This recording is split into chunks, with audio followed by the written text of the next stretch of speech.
Hello friend, तो कैसी हो आप सभी। स्वागत करते हैं आप सभी का युवा शक्ति जी क्विज में। तो चलिए लगाइए आज की सेट को और लास्ट में अपना स्कोर बताइए कितने क्वेश्चन को सॉल्व कर पा रहे हैं। जो चैनल पर नए हैं चैनल को सब्सक्राइब करने के बाद घंटे को प्रेस कर लीजिएगा और नोटिफिकेशन को ऑन कर लीजिएगा ताकि जब भी क्लास हो नोटिफिकेशन आप सभी को प्राप्त हो सके। तो चलिए शुरू करते हैं। चलिए फर्स्ट क्वेश्चन करते हैं। सारा क्वेश्चन का आंसर आप सभी नीचे कमेंट बॉक्स में लगाते जाएंगे। अगर क्वेश्चन का आंसर पता हो तो इस सेट को जरूर लगाइएगा आप सभी और लास्ट में स्कोर जरूर बताइएगा आप सभी। अगर भारत के राष्ट्रपति के चुनाव में कोई विवाद है तो उस विवाद को सौंपा जा सकता है। तो अगर राष्ट्रपति के चुनाव में कोई भी विवाद है तो उस विवाद को सौंपा जा सकता है भारत के सर्वोच्च न्यायालय को, यानी इसका option number C right answer हो जाएंगे। नेक्स्ट क्वेश्चन की ओर आगे बढ़ते हैं। क्वेश्चन नंबर 2, भारतीय संविधान भारत के राष्ट्रपति को अधिकार नहीं देता है। तो भारतीय संविधान भारत के राष्ट्रपति को अधिकार क्या चीज का नहीं देता है? प्रधानमंत्री की नियुक्ति करना या राज्य के मुख्यमंत्री की नियुक्ति करना या रक्षा बलों का सर्वोच्च कमांडर होने का या देश के किसी भाग में आपातकालीन स्थिति लागू करना। तो नोट कीजिएगा आप सभी, इसका ऑप्शन नंबर बी से हो जाएंगे राज्य के मुख्यमंत्री की नियुक्ति करना। यह भारत के राष्ट्रपति को अधिकार नहीं है, जबकि प्रधानमंत्री की नियुक्ति कर सकता है, रक्षा बलों की सर्वोच्च कमांडर की नियुक्ति कर सकता है, प्लस में देश के किसी भी भाग में आपातकाल लागू कर सकता है। तो यह राष्ट्रपति के हित में नहीं है कि राज्य के मुख्यमंत्री की नियुक्ति करना। अगर यही राज्यपाल का बात रहता है तो राज्यपाल की नियुक्ति राष्ट्रपति करता है और राष्ट्रपति के हित में रहकर राज्यपाल कार्य करता है। तो इसका ऑप्शन में बी राइट आंसर हो जाएंगे। तो यहां बात दिया हुआ आपातकाल का, तो आपातकाल से 2-4 क्वेश्चन पूछे जाते हैं आपके एग्जाम्स में।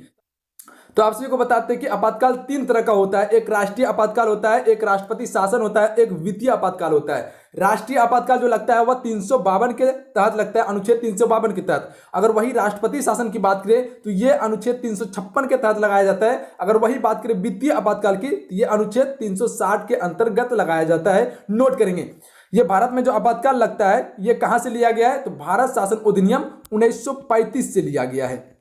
तो इतने फैक्ट को आप सभी याद रखिएगा, एग्जाम्स में पूछते हैं। नेक्स्ट क्वेश्चन देखिए, क्वेश्चन नंबर 3, भारतीय संविधान के लिए प्रथम संशोधन किया गया। तो इसके राइट ऑप्शन में भेजेंगे 1951 में भारत के संविधान में प्रथम बार संशोधन किया गया था, यानी इसका ऑप्शन बी राइट आंसर हो जाएंगे। नेक्स्ट क्वेश्चन देखिए, सिक्किम भारत का एक राज्य बन गया था। सिक्किम भारत का 22वां राज्य बना था।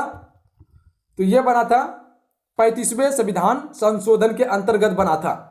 याद रखिएगा आप सभी, 35वें संविधान संशोधन के अंतर्गत सिक्किम और गोवा को राज्य बनाया गया था, जबकि सिक्किम को 36वें संविधान संशोधन 1975 के तहत 36वें संविधान संशोधन 1975 के तहत इसे पूर्ण राज्य का दर्जा मिला था। याद रखेंगे आप सभी।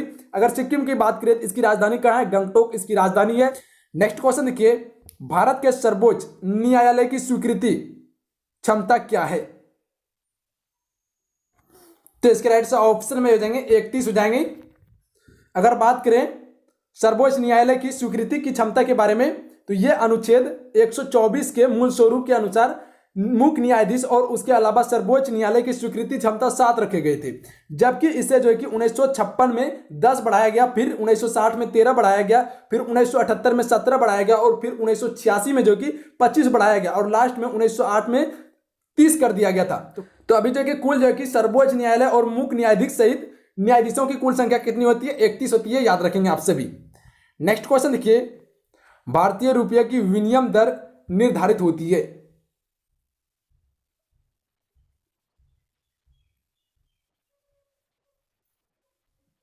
तो इसके राइट से ऑप्शन में से जाएंगे कुछ चयनित मुद्राओं के संबंध में। ऑप्शन में सी राइट आंसर हो जाएंगे। नोट करेंगे। नेक्स्ट क्वेश्चन देखिए, जीवन बीमा निगम एक उदाहरण है। जीवन बीमा निगम एक उदाहरण है किस चीज का? निवेश बैंक का उदाहरण है, यानी इसका ऑप्शन में सी राइट आंसर हो जाएंगे। अगर बात करें जीवन बीमा निगम LIC की बात करें, इसकी स्थापना कब हुई थी?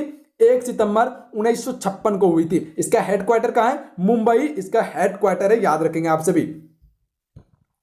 नेक्स्ट क्वेश्चन की बात करें, क्वेश्चन नंबर 8, निम्नलिखित में से कौन आर्थिक विकास के लिए प्रत्यक्ष रूप से महत्वपूर्ण नहीं है?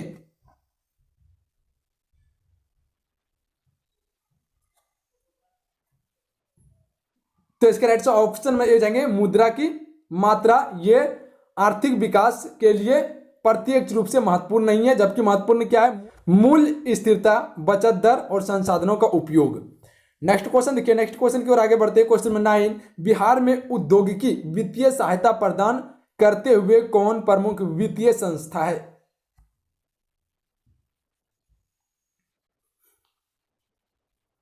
तो इसका राइट ऑप्शन में से जाएंगे बिहार राज्य वित्तीय निगम। यह प्रमुख वित्तीय संस्था है बिहार का औद्योगिक वित्तीय मामले में। तो इसका ऑप्शन में सी राइट आंसर हो जाएंगे, नोट करेंगे। इसकी स्थापना कब हुई थी? 1954 से 55 में इसकी स्थापना हुई थी, नोट कर लेंगे आप सभी।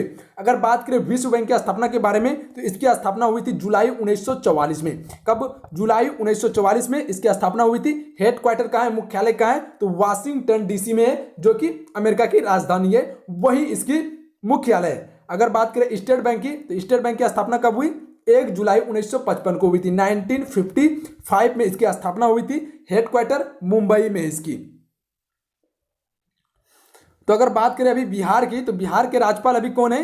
फागू चौहान बिहार के राज्यपाल है। अब मुख्यमंत्री की बात करें तो नीतीश कुमार अभी मुख्यमंत्री है। इसकी राष्ट्रीय पक्षी क्या है? गोरैया इसकी राष्ट्रीय पक्षी है। पशु राष्ट्रीय बैल, वृक्ष पीपल, और फूल कौन सी है? राष्ट्रीय इसका गेंदा है, याद रखेंगे आप सभी। इतने फैक्ट को याद रख लेंगे, बिहार का भी जीके आप सभी को याद होती चल जाएगा। नेक्स्ट क्वेश्चन देखिए, भारत में अधिकांश व्यक्ति बेकार हैं।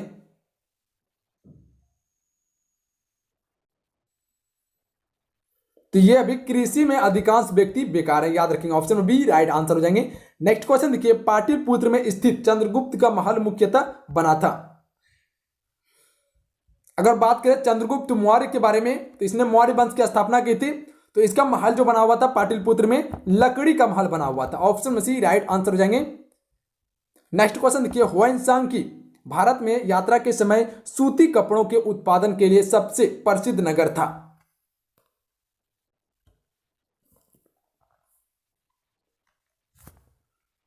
तो इसका सबसे प्रसिद्ध नगर था वाराणसी। वाराणसी कहां पड़ते हैं? आपका उत्तर प्रदेश में पड़ते हैं, नोट करेंगे आप सभी। अगर बात करें ह्वेनसांग के बारे में, तो ये चीनी यात्री थे जो कि बौद्ध भिक्षु थे, बौद्ध भिक्षु थे, याद रखेंगे आप सभी। और ये किसके शासनकाल में आए थे?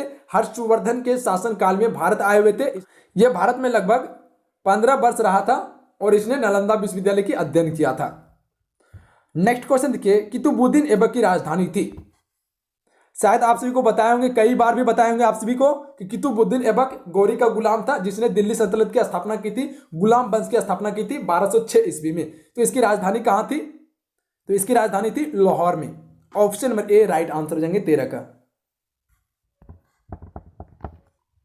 इसी ने कुतुब मीनार के निर्माण को शुरू किया था, जबकि पूरा इल्तुतमिश ने करवाया था इसे। नेक्स्ट क्वेश्चन देखिए, इसकी मृत्यु जो कि चौगान खेलते समय घोड़े से गिरकर हो गई थी। नेक्स्ट क्वेश्चन देखिए, अलाउद्दीन खिलजी के प्रसिद्ध सेनापतियों में किसकी मंगोलों के विरुद्ध में लड़ते हुए मृत्यु हो गई थी? और आप सभी एक क्वेश्चन याद कर लीजिएगा, कुतुबुद्दीन ऐबक के संबंध में लाखों का दान करने वाला भी कहा जाता है ऐबक को, नोट करेंगे आप सभी।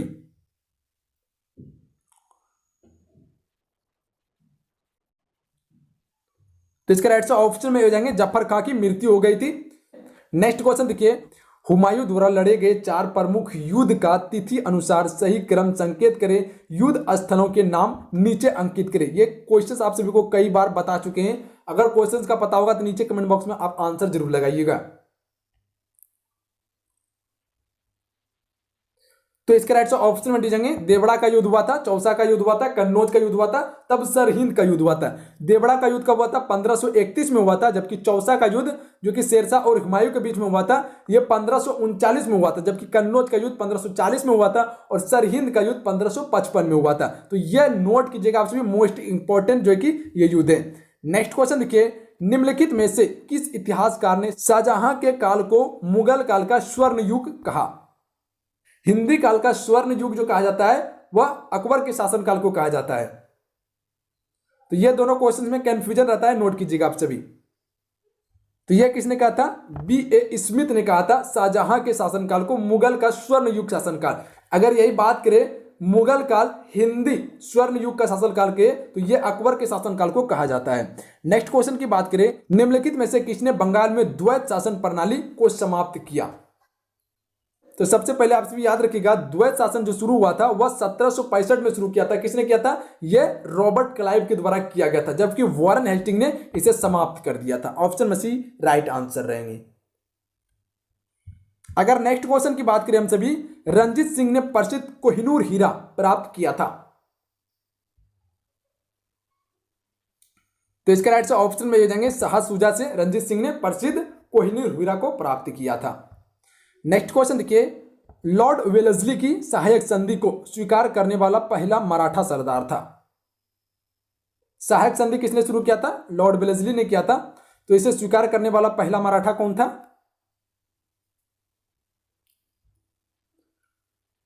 यह था पेशवा बाजीराव द्वितीय था। नेक्स्ट क्वेश्चन देखिए, निम्नलिखित में से किसने ऑल इंडिया मुस्लिम लीग की स्थापना की थी?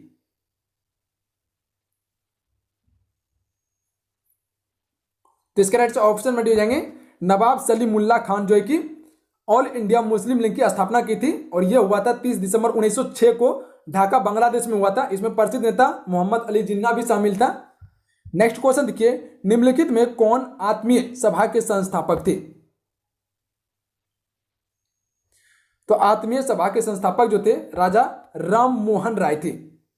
इसकी स्थापना हुई थी 1815 में।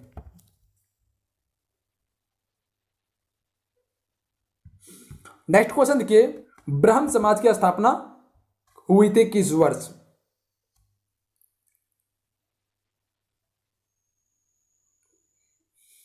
तो यह हुआ था 1828 ईस्वी में। ब्रह्म समाज की स्थापना राजा राम मोहन राय के द्वारा किया गया था। नेक्स्ट क्वेश्चन देखिए, कवि वान निवासी था?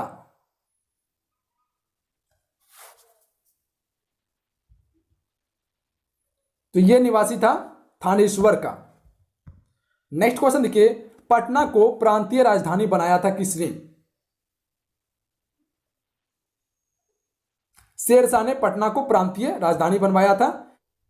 नेक्स्ट क्वेश्चन देखिए, पृथ्वी को सूर्य की परिक्रमा करने में लगते हैं लगभग कितना समय लगते हैं? कितने दिन का समय लगते हैं?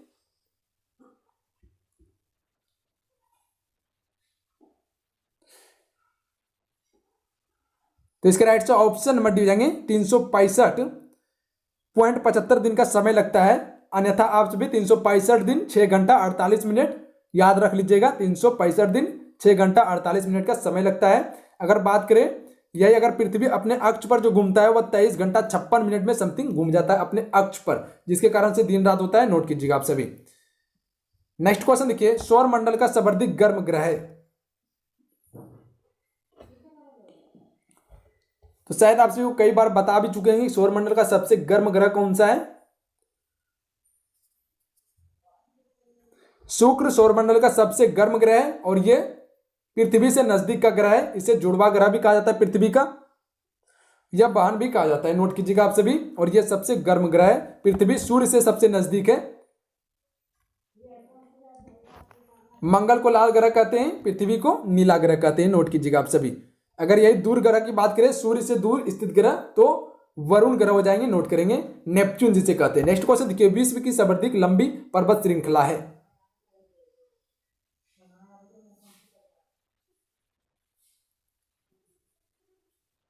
एंडीज पर्वत श्रृंखला विश्व की सबसे लंबी पर्वत श्रृंखला है।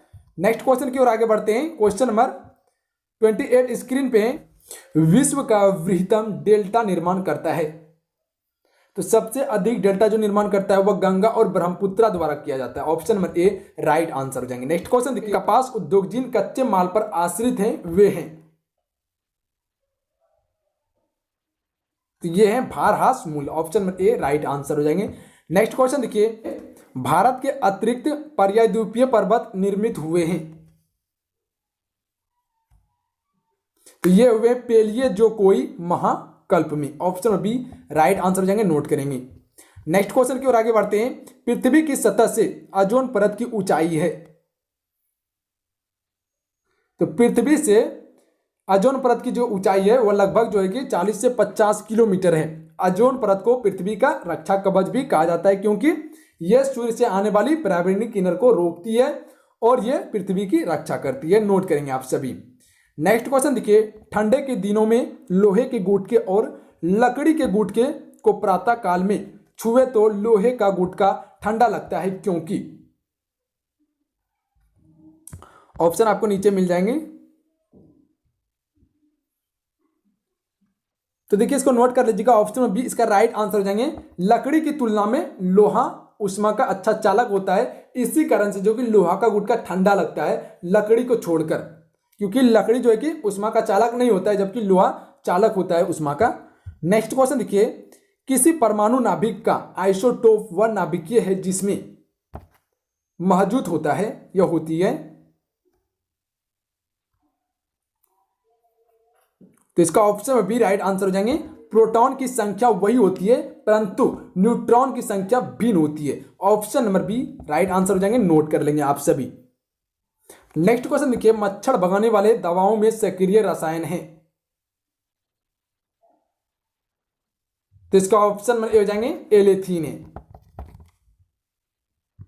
नेक्स्ट क्वेश्चन देखिए, पृथ्वी की सतह का वह भाग जो पानी से ढका है लगभग है। तो कभी आप सभी को बताए होंगे अगर क्लास किए होंगे कि कुल सतह पे जो है कि पृथ्वी की सतह पर 71% तक जल है, जबकि 29% मात्र में स्थल है पूरे पृथ्वी पर। तो यह कितना है, 2/3 है, यानी इसका ऑप्शन में सी राइट आंसर हो जाएंगे।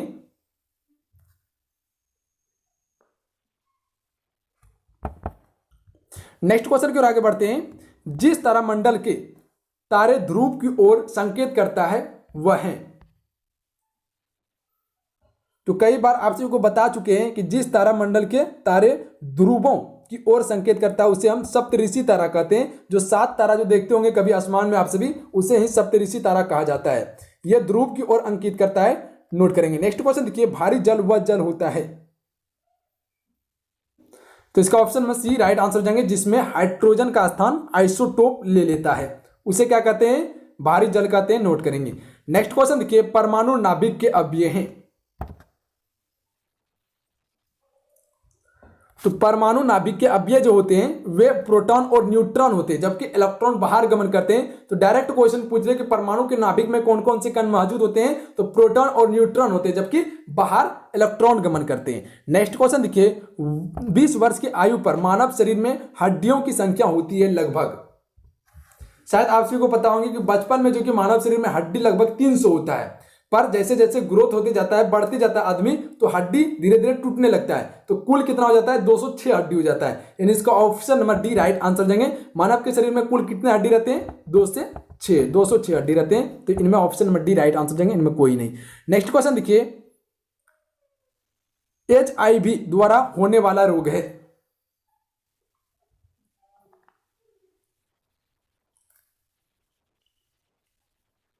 एड्स रोग जो होता है ये HIV द्वारा होता है, नोट करेंगे, ऑप्शन में डी राइट आंसर जाएंगे।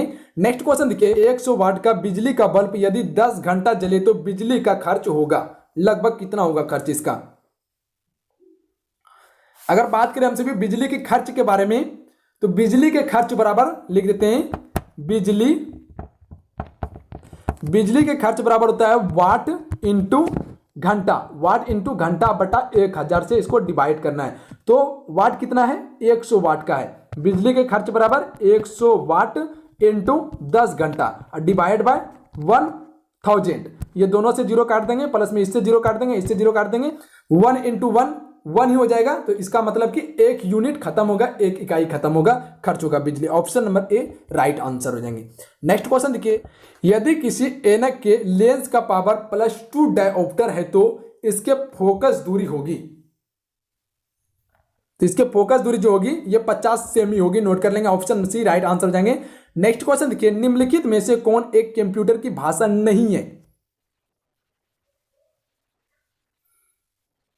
फास्ट जो है ये कंप्यूटर की भाषा नहीं है, जबकि बेसिक कंप्यूटर का भाषा है, फिर सी भी कंप्यूटर का भाषा है आपका, और फोर्टॉन कंप्यूटर का भाषा है। नेक्स्ट क्वेश्चन देखिए, पानी का घनत्व अधिक होता है, तो इसका राइट से ऑप्शन में भी जाएंगे, 4 डिग्री सेल्सियस पर पानी का घनत्व अधिक होता है, नोट करेंगे। नेक्स्ट क्वेश्चन देखिए, भूपर्पटी में सर्वाधिक पाए जाने वाला तत्व है।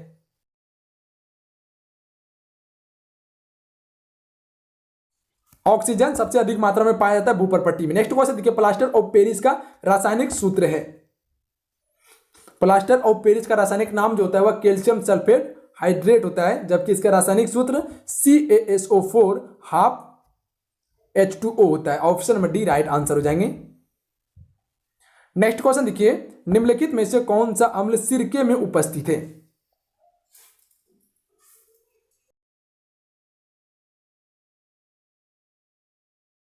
तो सिरके में जो अम्ल मौजूद होता है वह एसिटिक अम्ल मौजूद होता है।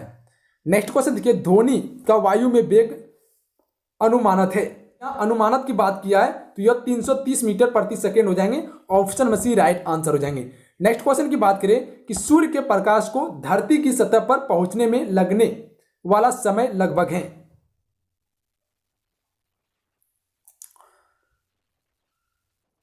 तो देखिए सूर्य का जो प्रकाश है पृथ्वी तक पहुंचने में ये 8 मिनट 6 सेकंड का टाइम लगता है, पर 8 मिनट 6 सेकंड का टाइम नहीं दिया है तो ये 8 मिनट 5 सेकंड इसका राइट आंसर हो जाएंगे। ऑप्शन में सी राइट आंसर हो जाएंगे। अगर यही बात करें कि सूर्य से पृथ्वी की दूरी कितनी है तो 14.96 करोड़ किलोमीटर दूरी है। क्रोमेटोग्राफी की तकनीकी का प्रयोग होता है तो इसका ऑप्शन नंबर डी सही हो जाएंगे। एक मिश्रण के पदार्थ को अलग करने में क्रोमेटोग्राफी का उपयोग करते हैं, इसका तकनीकी का प्रयोग करते हैं। नेक्स्ट क्वेश्चन देखिए, घरेलू एलपीजी सिलेंडर में दाब मापक प्रदान नहीं किए जाते हैं क्योंकि।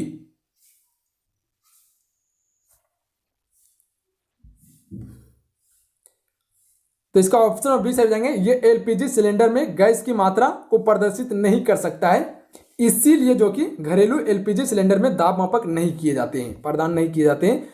नेक्स्ट क्वेश्चन देखिए, प्रकाश विकिरणों की प्रकृति होती है।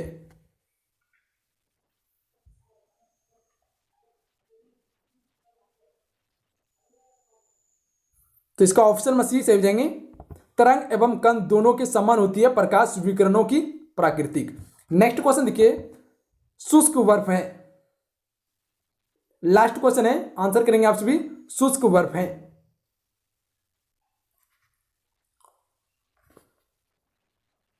तो ये एक ठोस कार्बन डाइऑक्साइड है शुष्क बर्फ। ऑप्शन में बी राइट आंसर हो जाएंगे। तो चलो दोस्तों आज का ये सेट कंप्लीट हुए। आज का ये सेट आप सभी को कैसा लगा प्लीज नीचे कमेंट बॉक्स में जरूर बताइएगा। अगर आज का ये सेट अच्छा लगा हो, हेल्पफुल लगा हो तो आप इस वीडियो को लाइक जरूर कीजिएगा और अपने फ्रेंड में जरूर शेयर कीजिएगा। स्टडी से रिलेटेड जो भी व्हाट्सएप फेसबुक ग्रुप हो उनमें जरूर शेयर कीजिएगा। और चैनल से नहीं जुड़े हैं तो नीचे का सब्सक्राइब बटन दिया है, चैनल को सब्सक्राइब करने के बाद बेल आइकन की घंटी को प्रेस कर लीजिएगा क्योंकि यहाँ तैयारी आपको रेगुलर करवाया जा रहा है। तो आप सभी चैनल से जरूर जुड़ जाइएगा और घंटी को प्रेस कर लीजिएगा। जब चैनल को सब्सक्राइब कीजिएगा तो एक घंटी बनकर आएगा, उसे ऑल नोटिफिकेशन ऑन कर लीजिएगा। घंटी पर 2 एरो बनकर आता है, उसे प्रेस कर लीजिएगा, तभी आपको क्लास का नोटिफिकेशन मिलेगा। और आप सभी क्या कीजिएगा, टेलीग्राम ग्रुप ज्वाइन हो जाइएगा। चलिए मिलते हैं। जय हिंद, वंदे मातरम।